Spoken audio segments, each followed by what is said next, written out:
buenas noches. Muy interesante la pregunta. Sí, ciertamente la justicia norteamericana plantea esas tres opciones.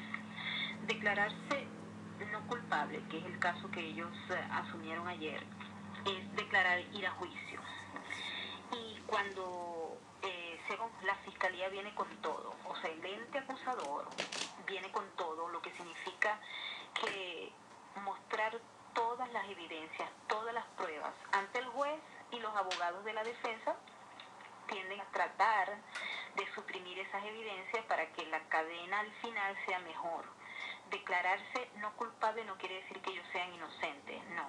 Es un mecanismo legal que permite alargar el proceso, y es muy probable, porque es interesante, ¿no? Hay una organización ONG en Nueva York que se encarga de revisar una serie de procesos en este tipo de situaciones, ¿no? Como en los juicios de narcotráfico, una buena parte de los acusados se declara al principio no culpable, para luego, después de haber ganado un tiempo que se supone que va entre los 3 meses a los 6 meses, cambiar su declaración y declararse culpable, porque en ese periodo de tiempo los abogados ya han revisado todas las evidencias y tienen la información necesaria para negociar con el juez los cargos y bajarles la condena. Pero ese es el caso que vamos a ver el próximo año, ¿ok?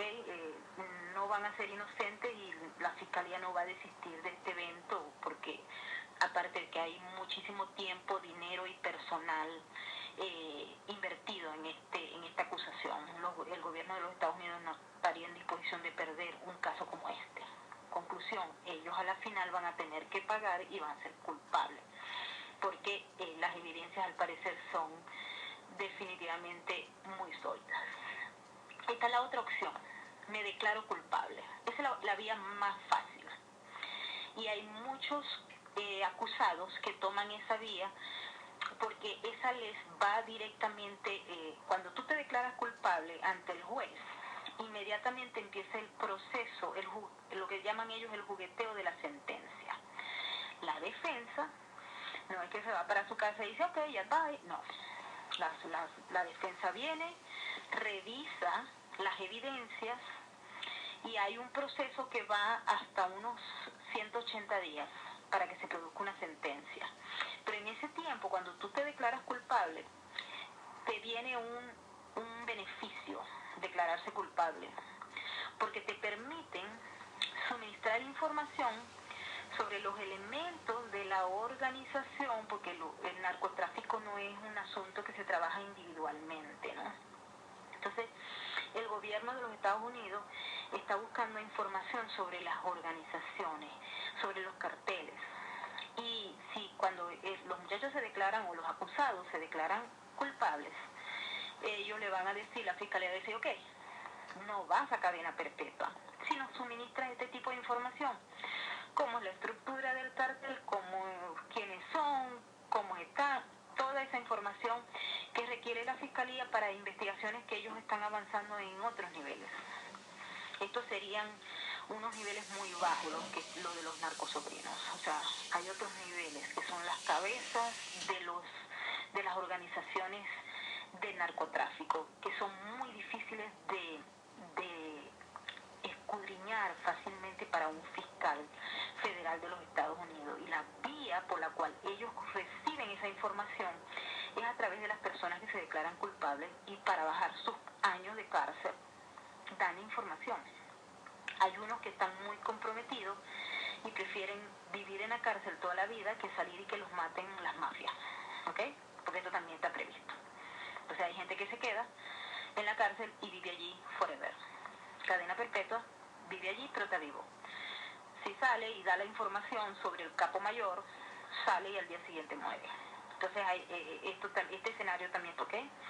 Y la tercera figura, que es el no lo contendere, es simple y llanamente no responder, es quedarse callado, no decir ni soy culpable ni soy inocente. Pero el derecho señala que esta opción es, en esencia, en la práctica, es exactamente lo mismo que declararse culpable. Porque ellos dicen, digo que soy culpable, pero tampoco digo que soy inocente, simplemente no digo nada. Entonces, el no lo contender es una declaración de culpabilidad, o la práctica del derecho la asume como una causa de culpabilidad. Y bueno, sigue el mismo proceso cuando te declaras culpable. Viene el proceso donde los abogados revisan las evidencias y negocian con el juez. Viene el proceso de negociación de cargos para bajar las condenas. Y ahí hay acusados que en base a declararse culpable quitan hasta 15 años de cárcel. Que para una persona que va a vivir en una cárcel o va a estar en una cárcel es bastante, ¿no? Quitarse 15 años de estar preso es muy bueno.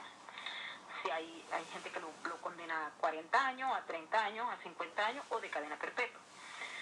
Pero la información, si es valiosa, y si la persona, a veces la persona suministra mucha información y le dan 15 años de cárcel o 10 años de cárcel. Es dependiendo de los cargos y dependiendo de las evidencias. Eso es todo un proceso que va más allá del documento inicial de la acusación. En este caso, como les digo, estos muchachos se declararon no culpables, lo cual no significa que ellos sean inocentes, sino que, como les informé, van a tener mayor tiempo los abogados para revisar las evidencias, suprimir unas de ellas y ver cómo se las arreglan para bajar la condena y que al final se declaren culpables. ¿Ok? ¿Estamos claros? La próxima pregunta. Hay muchachos por el delito de conspiración e intento de transportar cocaína. En el documento, y esto es muy importante que lo entienda porque mucha gente me ha preguntado, solamente dice 5 gramos de... Si ustedes en el documento está publicado, no se lo puedo enviar por correo electrónico, pero está publicado. El 5 gramos o más es porque la ley así lo establece. Hay una carta de penalidades de la DEA en donde se establecen las cantidades límites que debe tener, o sea, para colocar las penalidades. Es decir, si tú tienes más de 5, significa que tú tienes la intención de venderla. ¿Por qué? Porque para el consumo de las personas que son drogadictas tiene que ser menos. Entonces la ley establece que si son 5 más es porque tú tenías intenciones de vender, comercializar la cocaína. Pero esto va mucho más allá, ¿no? Revisando la información que se ha dado a conocer hasta el momento y que es pública, estos señores de la que hicieron la investigación, y como digo, viene desde de este año hasta octubre, que es cuando se procede el arresto, y 4 años atrás, ¿ok? Porque estos muchachos parece que tenían metidos en el negocio del tráfico de cocaína 4 años y ya habían hecho varios envíos a varios, de hecho, en los Estados Unidos. Y esas son una de las pruebas que hay que refutar por parte de la defensa, pero como están documentadas, aparentemente muy bien documentadas por la fiscalía, pues no sabemos qué es lo que va a ocurrir allí. Lo cierto es que las penalidades van a partir de los 5 gramos porque eso representa la intención de ellos de venderla. Y en el informe real se plantea que habían 800 kilogramos de cocaína, que es un alijo importante. Y algunos otros envíos que no están especificados para la prensa, es decir, todavía nosotros no sabemos cuáles fueron esos otros envíos. Se sabe que hay otros envíos, pero no sabemos cuánto, ni cuándo, ni cómo. Eso forma parte de las evidencias que todavía no tenemos, por lo menos públicas, no se han hecho. Si a estos muchachos se les confirma todos esos cargos que se les estaba aplicando la fiscalía, pues esos muchachos podrían ir a cadena perpetua. Pero también eso forma parte de los alegatos de la defensa y es una herramienta que tiene la justicia federal norteamericana, que es muy interesante y yo la estoy revisando en profundidad con varios expertos. Es que la fiscalía pide la máxima pena normalmente como un enunciativo, a la vez que el fiscal dice en el documento: nosotros estamos convencidos de que estos 2 acusados cometieron estos delitos y violaron la ley de antinarcóticos de los Estados Unidos y pedimos cadena perpetua. No obstante, la justicia norteamericana considera inocente a todo aquel acusado hasta que se demuestre eso aquí es el Estado de Derecho y esto aquí sí funciona. No como en el caso venezolano, que ya ustedes tienen bastante información sobre eso y bueno, no vamos a meternos en ese plano. Vamos a seguir con lo que estamos tratando de explicar acá. Estos muchachos ahora van a juicio, porque si ellos se hubiesen declarado culpables, no había juicio, sino que había un proceso que ofrece la corte y los abogados para bajar y discutir qué cargo va a ir, qué cargo no va a ir, y finalmente pues ese proceso les permite una negociación del tiempo, los años que pueden estar presos. Pero si se va a juicio, es un proceso largo y eso es lo que pareciera va a ocurrir, aunque hay algunos elementos que vamos a analizar a posteriori. Hay otros no culpables, que lo que significa lo que lo entendemos es inocente, pero el hecho de declararse no culpables conlleva a un juicio. El juicio probablemente se inicia a mediados del año que viene, ¿ok? Y esto es importante tenerlo en cuenta, porque ya la gente empezó a decir, bueno, el juicio sí, lo van a reventar y todo. No, esto es un proceso que lleva su tiempo. Las evaluaciones, las evidencias que hay hasta el momento, que la Fiscalía autorizó para que fueran revisadas por los abogados de la defensa, son aproximadamente ellos nos informaron que eran como unos 10 gigas de información. Pero quedan restantes que la Fiscalía todavía no ha otorgado a la defensa 25 gigas, lo que quiere decir que es mucho. Dentro de esa información hay correos electrónicos de cuentas que fueron enviadas y revisadas por la Fiscalía, atendiendo a un orden que hay aquí, porque de lo contrario, si se adquieren de manera ilegal, la defensa las puede tumbar. Entonces, para evitar eso, ellos utilizan un mecanismo que es legal aquí para obtener correos electrónicos, grabaciones, videos. Ellos se reunieron varias veces con estos muchachos, los agentes de la DEA, por lo que existe información en vivo sobre los encuentros.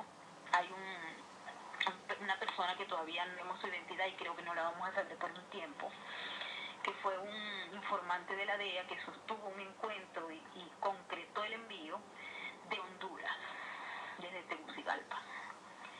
Y esta persona era informante de la DEA, ¿no? Y estaba allí trabajando en ese proceso.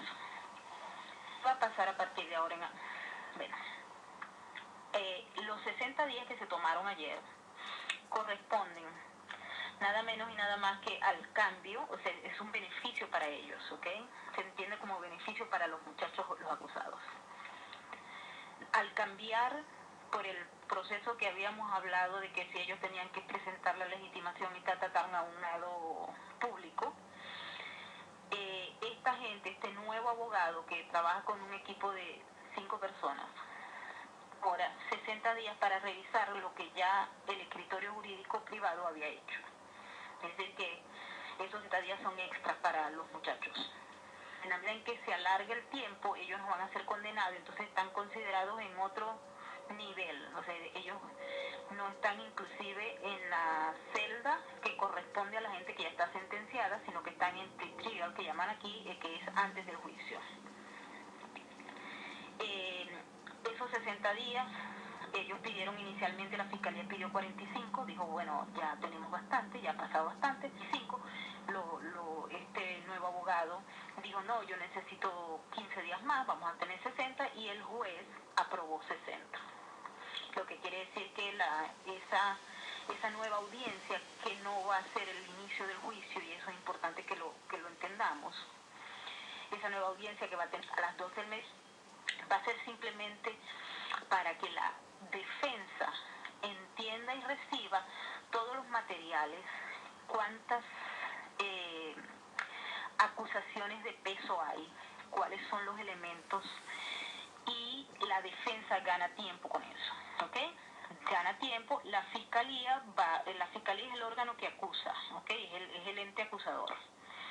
Y en la fiscalía son 4 fiscales que están trabajando el caso, de los cuales 2 están presentes en las audiencias y otros 2 no los hemos visto todavía.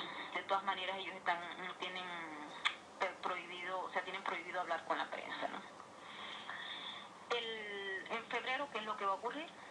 Van a revisar las pruebas y la defensa entonces va a plantear una estrategia una vez evaluada esas pruebas que está presentando el fiscalía para verificar que se obtuvo de manera ilegal, que no se obtuvo de manera legal, cuáles son esas pruebas que de una u otra manera pueden violar una ley norteamericana o un convenio internacional. Todo eso forma parte de la estrategia de la defensa para suprimir evidencias. Eso se llama suprimir evidencia, que significa sencilla y llanamente que están buscando las vías para retrasar el proceso y para ver cómo tumbamos el mayor número de evidencias posible, de tal manera que esa cadena perpetua que pidió la Fiscalía nunca se vaya a dar en esos términos.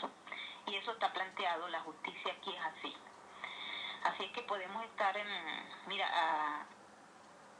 esto que va a salir probablemente en enero o febrero, ya les informo, donde se especifica por calendario los meses que la Fiscalía o los días que la Fiscalía considera conveniente para producir el juicio y cerrarlo, porque los fiscales federales tienen muchos casos. Este caso de estos dos muchachos acusados de narcotráfico no es lo único que ellos están haciendo. Ellos tienen muchos casos de mucha gente que viola leyes de los Estados Unidos desde el exterior. Y eso equivale a que los fiscales trabajen con un tiempo bastante organizado y bastante rígido. Y este caso no va a ser la excepción. Así es que ellos van a pedir, este juicio debe estarse haciendo de tal fecha a tal fecha. El objetivo de la defensa va a ser alargar los periodos lo más que ellos puedan, tumbando evidencia.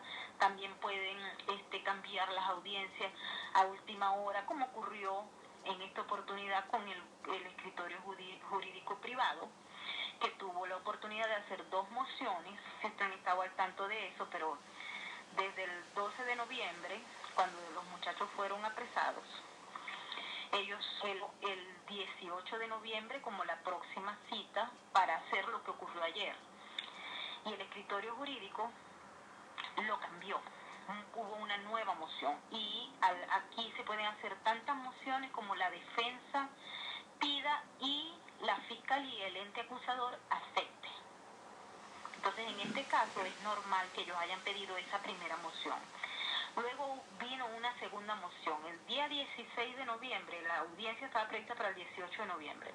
El 16 ellos emitieron una nueva moción. Y el juez dijo que la nueva audiencia iba a ser el 2 de diciembre, es decir, 4 días antes a las elecciones parlamentarias que se iban a realizar en Venezuela. El juez no lo hizo con esa intención. Probablemente el juez no sepa ni siquiera qué era lo que estaba pasando en Venezuela. Son los calendarios los que funcionan así. Nuevamente, el día primero volvieron a cambiar la audiencia. Allí se especuló, los abogados están trabajando para Maduro, porque de haberse producido, lo que se produjo ayer, se producía el 2, no sé cuál otra consecuencia podría traer que la que trajo el 6 de diciembre en Venezuela. Pero en todo caso, hubo una moción. Obviamente el escritorio jurídico dijo que no tenía nada que ver con el caso de Venezuela y las elecciones, pero ustedes saben que uno anda ya como medio fogueado en esto y sabía que era lo que estaba pasando, ¿no? Pero bueno, ellos estaban en el derecho de cambiar nuevamente la audiencia porque lo pueden hacer tantas veces como ellos consideren conveniente, razón por la cual el escritorio jurídico se aplegó a las normas establecidas. Pero se benefició el gobierno de no hacer ese tipo de audiencia con los sobrinos de la pareja presidencial 4 días antes de las elecciones, ¿no? Así que bueno, finalmente se realizó el 17, hubo muchos rumores que la audiencia se iba a aplazar nuevamente, pero ya después que se concretó la renuncia, entre comillas, del escritor, entrega o el traspaso del caso a abogado de la defensa, pues ya eso se produjo y definitivamente ayer la audiencia tuvo lugar. No sé si quieren que les hable de la audiencia como tal, de cómo vimos la diferencia de verdad entre los acusados del 12 de noviembre y los que vimos ayer. fueron diferencias abismales. Si bien es cierto que los dos están acusados de dar con una gran pena y con un gran peso, es una felonía federal. Los dos acusados tenían un espejo diferente.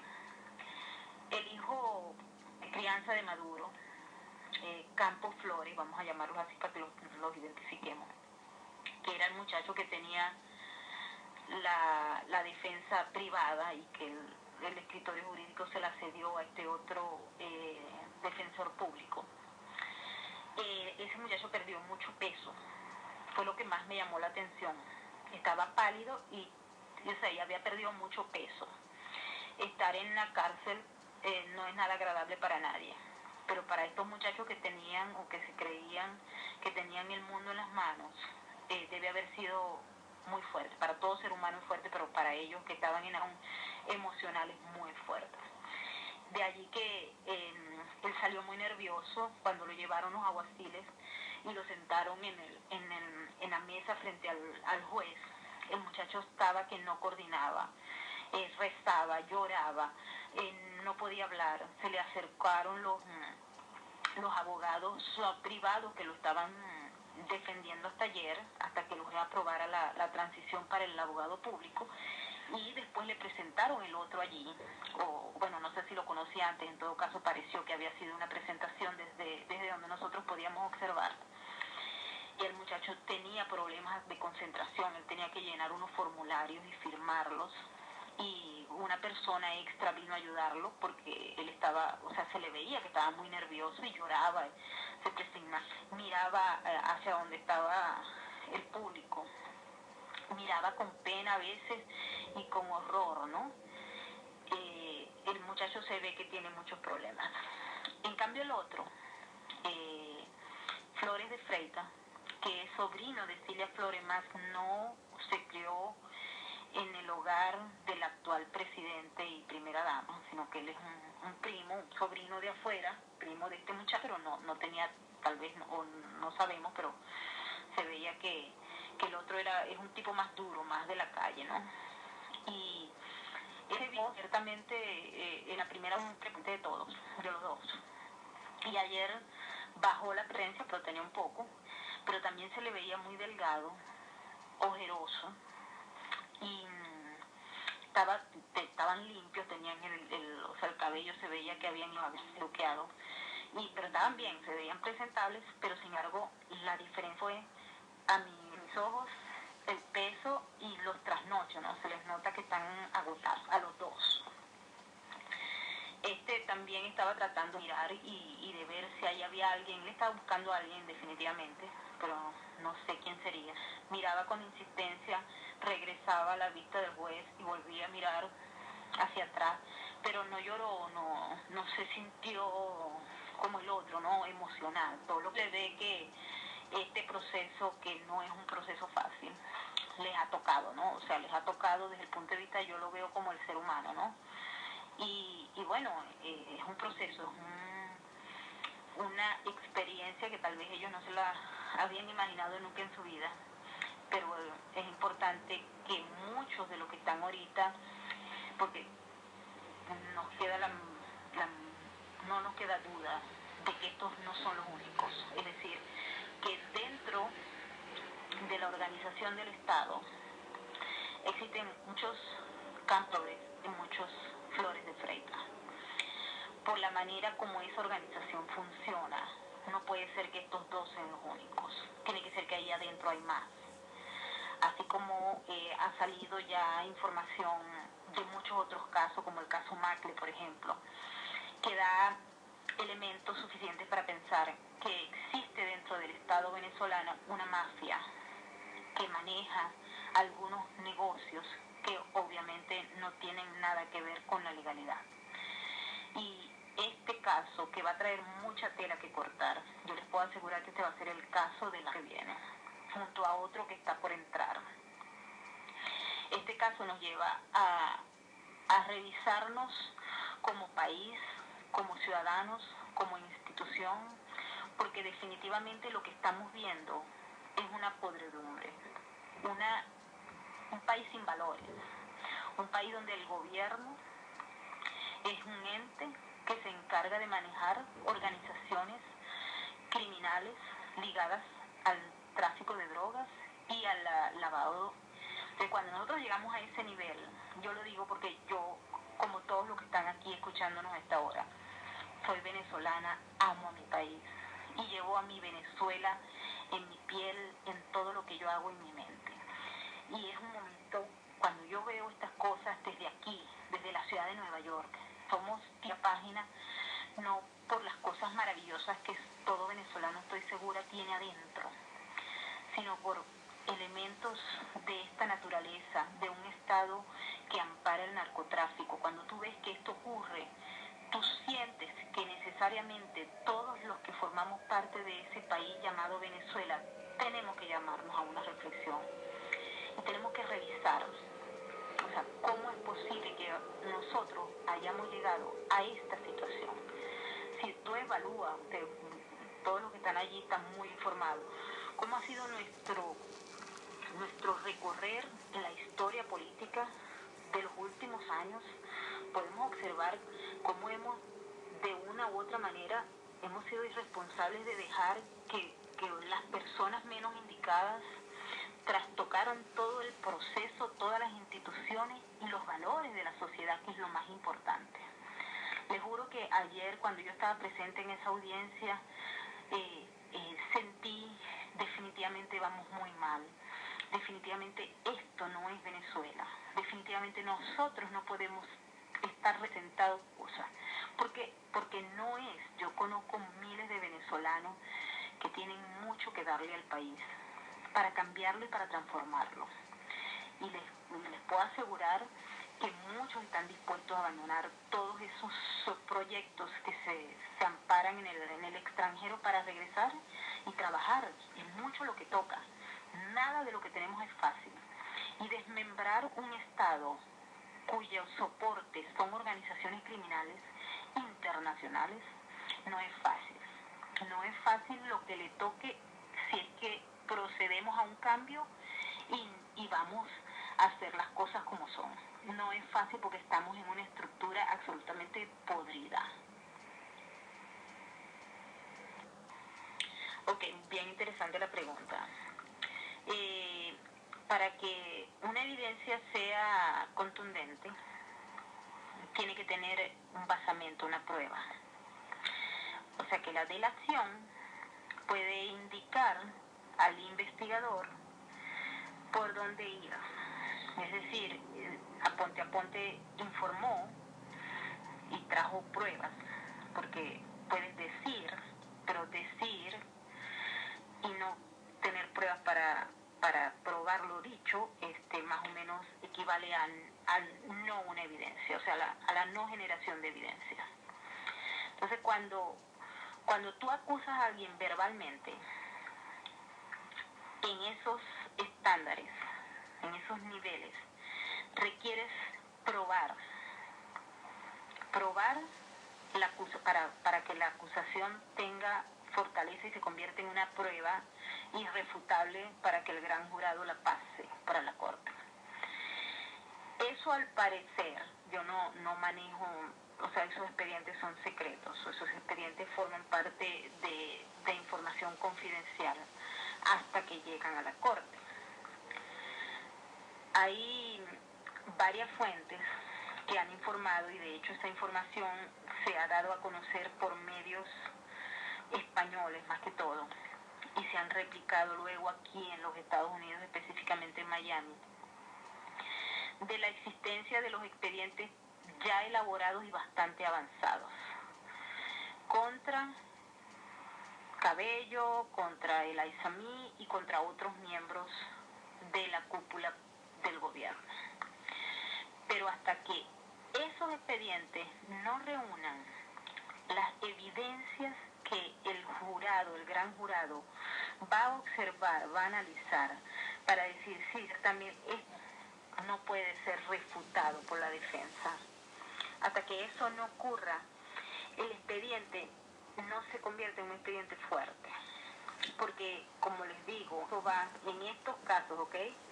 Cuando la gente está afuera, no adentro de los Estados Unidos, y no son ciudadanos americanos. Es otra visión y otro procedimiento. Los investigadores de la DEA, acompañados por los de la FBI, han elaborado expedientes, han buscado averiguaciones y las siguen haciendo.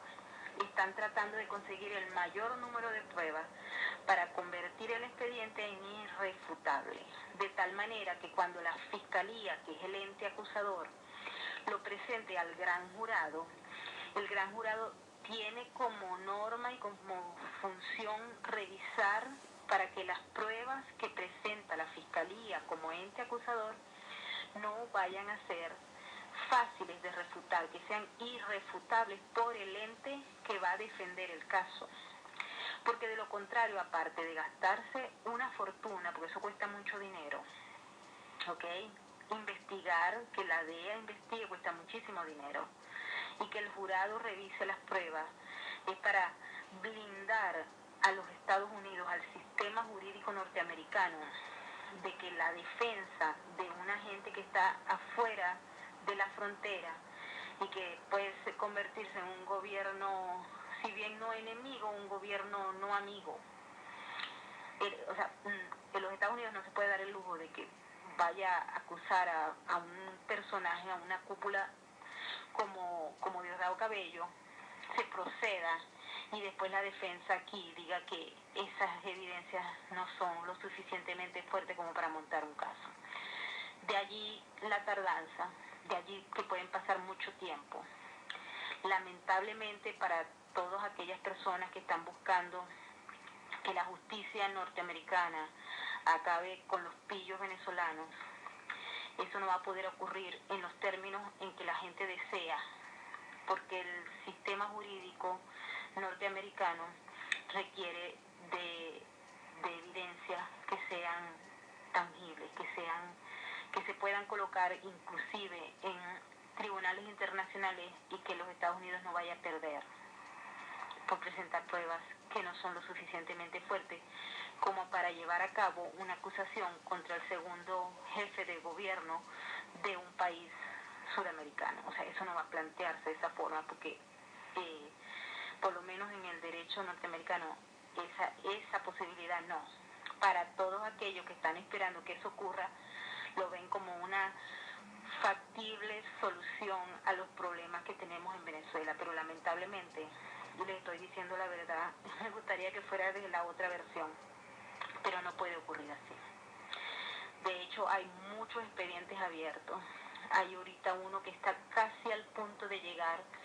En este caso va a ser en la otra Corte Federal en Brooklyn. Y está ligado allí a ese expediente, ese caso. Tiene como cabecillas, y eso ya se ha ventilado públicamente en algunos medios, de hecho el New York Times lo publicó esta misma semana, están dos miembros altos de las Fuerzas Armadas venezolanas.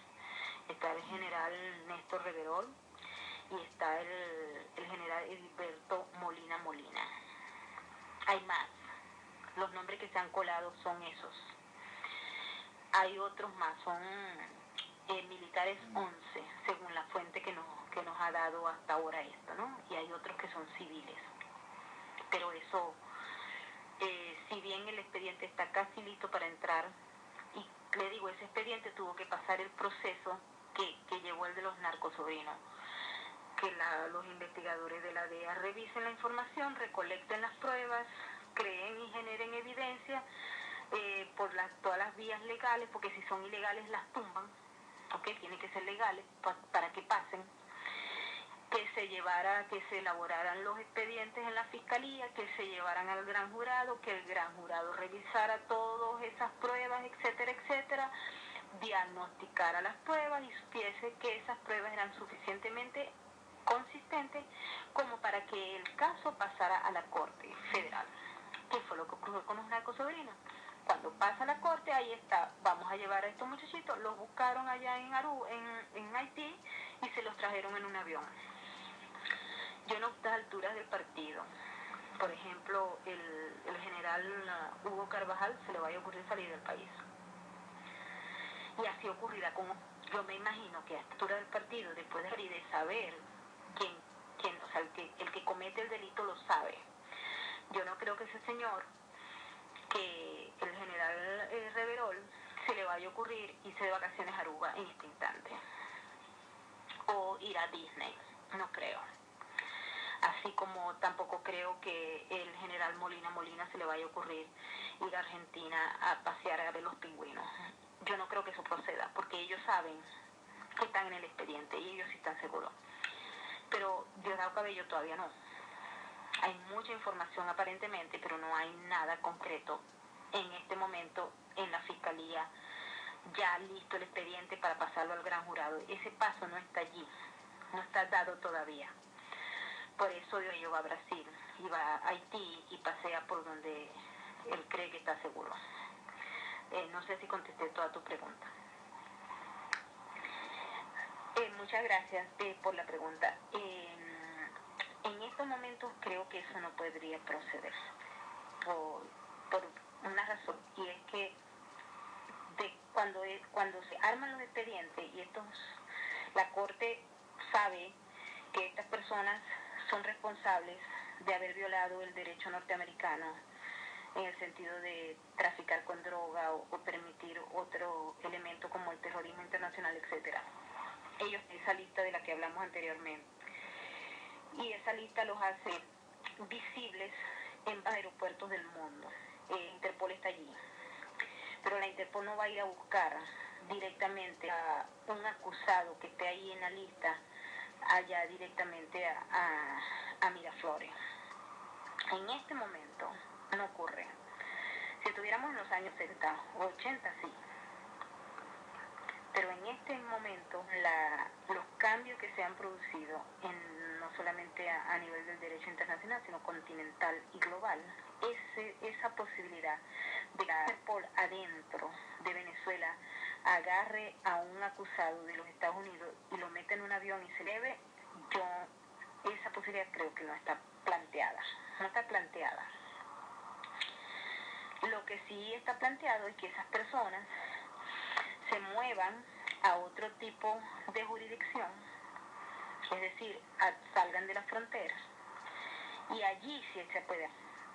Que ese caso, lamentablemente, yo también veo viable en este instante, porque ellos ven las personas que violan y que cometen actividades de esta naturaleza, saben que lo hicieron, y si ellos están manejando información predilecta, porque son la cúpula del poder, ellos saben que tarde o temprano los van a agarrar si ponen un pie fuera de Venezuela. Conclusión, no salen.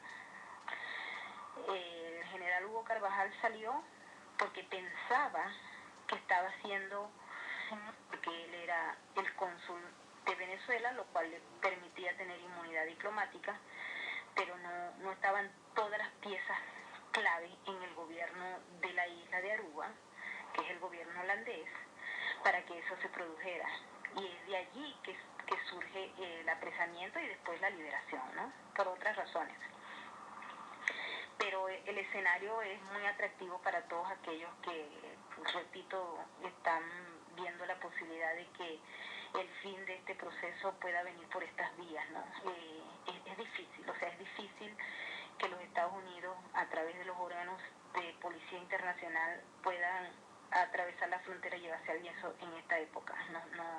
No está previsto, ni muchísimo menos con esta administración. La información que nosotros poseemos es que el expediente, por ejemplo, en el caso, eso se ha ventilado muchísimo en la prensa, ustedes pueden colocar en Google la información del gobernador del estado Aragua y terrorismo internacional expediente, y le van a salir allí más o menos por dónde van las cosas, ¿no? O sea, los vínculos con el terrorismo internacional normalmente están ligados al del narcotráfico, porque las organizaciones de narcotráfico son consideradas también terroristas. En el caso de la ISAMI, la información que se maneja que él fue vínculo durante el gobierno de Hugo Chávez y lo sigue manteniendo ahora, del gobierno de Venezuela con organizaciones terroristas islámicas. Pero esos elementos y esas acusaciones, esas hipótesis, vienen de testigos protegidos, de información que se ha recogido por ahí en otros lados, de videos, ahí están metidos también otros órganos de investigación mundial, no solamente la DEA y el FBI, sino que ahí hay otras organizaciones, otros entes de inteligencia de otros países que han suministrado información sobre ese particular. Y hay muchas personas, ya ustedes saben que hay muchos señalados que están ligados a este señor El Aizami y a otros ligados al grupo árabe del poder, que están en expedientes diferentes. Están en expedientes y más temprano, tal vez más, no sé cuánto es el tiempo, porque en este caso uno no sabe cuánto es el tiempo que se va a durar, pero probablemente la justicia norteamericana les ponga las manos, pero eso no es para mañana. Y esa gente no va a salir.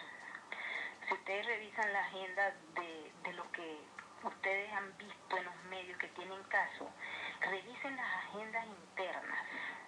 El gobernador del estado de Aragua tiene una página web donde ponen las actividades que normalmente el tipo hace en el día. Pero ahí no aparece que el tipo se fue de viaje para Haití o para Suecia o se fue para Colombia a pasear, no. Ustedes ven que el tipo está ahí metido todo el tiempo, si no está ahí está en Margarita, pero no sale de la jurisdicción. Igual que Hugo Carvajal o toda esta gente que está en la lista la lista negra, pues, para llamarla de alguna manera. No van a abandonar, no van a atravesar la frontera. Y el caso de terrorismo, que son muchos los que están en Venezuela, la verdad que con estas últimas administraciones los vínculos con el terrorismo crecieron, ¿no? Y eso se ve con el problema de Irán, que es el que ha generado el mayor número de información sobre esos casos. Está allí. Proceden más o menos igual porque es la unidad de terrorismo internacional de la DEA la que se encarga de realizar las averiguaciones. Los fiscales, no hay cientos de miles de fiscales que se pongan a investigar a cada uno de los chavistas que están en el poder, que han establecido vínculos con la guerrilla o con el narcotráfico o con los grupos islámicos. Y esos fiscales son gente contada y cada quien lleva investigaciones y los que averiguan la información afuera la traen para esas oficinas internas y esos van alimentando los expedientes. Y eso lleva tiempo y eso cuesta mucho dinero aquí en Estados Unidos, pagar esas investigaciones. Pero esas investigaciones, como están ligadas a la seguridad nacional de los Estados Unidos, tienen privilegios por encima de las otras. No sé si contesté la pregunta. Sí, obviamente este es un caso de narcotráfico y normalmente los fiscales y el sistema jurídico tratan de ubicar dentro y fuera de Venezuela las propiedades a nombre de estos dos señores. ¿Ok? Eso porque es un caso de narcotráfico. En narcotráfico hay lavado de dinero y de hecho cuando se apresaron en Haití, se los trajeron para Nueva York, empezó la revisión de las cuentas, ¿no? Revisar si en los bancos de Estados Unidos había dinero, porque si eso es así, el gobierno congela, ¿no? Las cuentas. Y ese dinero que es congelado, que no pueden mover estos señores, pasa a como una especie de reserva, y con el tiempo ese dinero se usa para resarcir daño a las víctimas. Eso es una ley aparte, ¿no? Pero definitivamente el ente acusador revisa si esta gente tiene dinero o no en los Estados Unidos y pide cooperación con los países con los que ellos tienen cooperación para verificar que no haya cuentas millonarias de narcotráfico, es decir, de dinero ilegítimo en el sistema financiero internacional, ¿no? Y los Estados Unidos tienen convenio con casi todos los países, pero hay algunos países que no tienen convenio, razón por la cual no suministran la información. Ese esa lista de propiedades o de bienes de fortuna de estos dos señores todavía no se conoce. Me imagino que eso está en proceso. Pero definitivamente si las hay, van a salir a flote. Cuando este muchacho firma el convenimiento, se está beneficiando de la bondad del sistema jurídico norteamericano, que considera que es necesario que una persona que esté acusada, y que dicho sea de paso, la ley considera aquí, hasta que no se demuestre lo contrario, que esa persona es inocente, la Constitución le otorga el privilegio de tener un abogado público, lo cual no significa un abogado gratis. Y eso hay que tenerlo en cuenta, porque mucha gente dice, abogado público es que no pago. No, a la larga lo vas a pagar si eres culpable, porque dentro de la sentencia y de la multa, tú tienes que pagar una multa cuando esa condena de tu libertad más de dinero que vas a pagar en 20 años, 30 años, 40 años, el tiempo que sea. Allí, en esa sentencia, si el gobierno considera que tú eres culpable, tú tienes que pagar a la larga los honorarios. Pero hay otra cosa que me aclaraba uno de los abogados, y es que cuando la fiscalía y la investigación, y a solicitud de la corte, porque al juez también le pueden decir, haga una investigación sobre los bienes de esa persona. Tiene que haber un ente extra de afuera para que le pida a la corte. Y la fiscalía lo puede hacer por su propia convicción.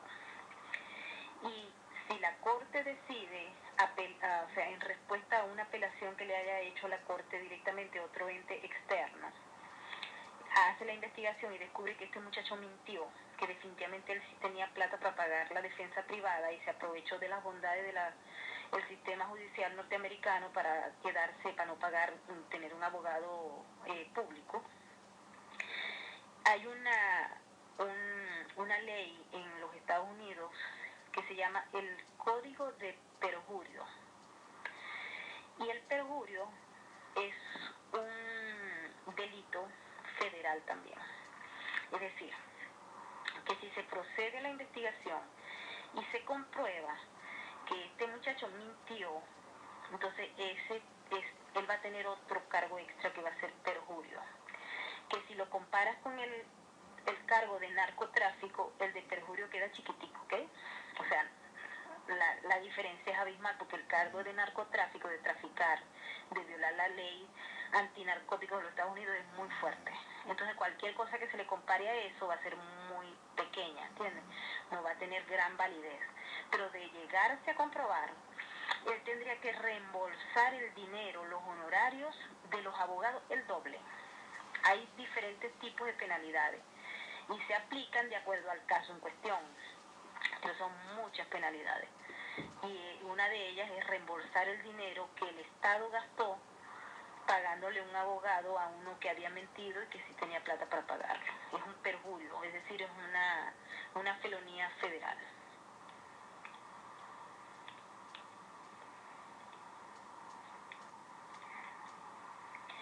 Buenas noches, sí. Bueno, ellos quisieran quedarse, pero probablemente no lo hagan, porque ellos no tienen ni documentación ni estatus legal. Son enjuiciados, son reos de la justicia norteamericana. Y una vez que concluyan las penas, es decir, la sentencia, que nadie sabe hasta el momento cuántos años van a ser, pero una vez que concluyan esa sentencia, ellos son deportados. O sea, el grueso de esas personas son deportadas. Hay una gente que confunde la negociación de cargos cuando tú te declaras culpable a el estatus de testigo protegido. Y eso, una cosa no tiene que ver con la otra, ¿no?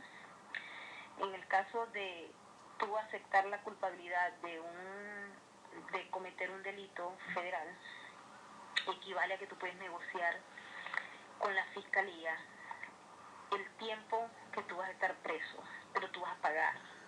O sea, tú vas a pagar con tu libertad el delito que tú cometiste. En el caso de los testigos protegidos, que por cierto hay muchos chavistas aquí que llegaron y lograron ese estatus, ciertamente en Venezuela esa gente tiene cientos de miles de delitos hechos, yo no sé cuántos son, porque no me he puesto a investigar los expedientes, pero sé que, por ejemplo, ese que era magistrado a Ponte podría ser juzgado en Venezuela y pasar la vida en prisión. Pero en el caso de los Estados Unidos, el tipo vino para acá, se ofreció, lo contactaron los agentes y le ofrecieron el estatus de protegido. Ese señor trajo toda la información para acá, se convirtió, como les digo, en ese estatus de protegido. El testigo protegido tiene una serie de privilegios, entre las cuales está el cambio de identidad y el que puede permanecer en los Estados Unidos, ¿ok? Esa es la gran diferencia. En este caso, estos muchachos son reos de la justicia. Son acusados por el gobierno de los Estados Unidos de haber cometido un delito de las leyes norteamericanas y por lo cual van a pagar con cárcel por años o no sé cuánto tiempo va a ser. Nadie sabe por ahora, nadie sabe la sentencia que les va a dar finalmente el juez, porque es un proceso largo, pero ellos van a pagar y una vez que concluyan con su pago de sentencia, pues ellos van a estar de vuelta en Venezuela. Lo que nadie sabe es cuándo va a ser eso.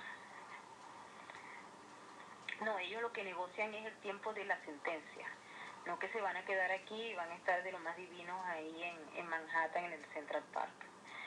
Ellos son reos de la justicia. Cuando ellos, o sea, lo normal es que en este caso, cuando los acusados con evidencias contundentes se declaran inocentes en la primera audiencia, o no inocentes, sino no culpables, eso, como expliqué al principio, la defensa mayor espacio de tiempo para poder eliminar o suprimir evidencias que se repelan con alguna ley. Ahí la defensa plantea la estrategia.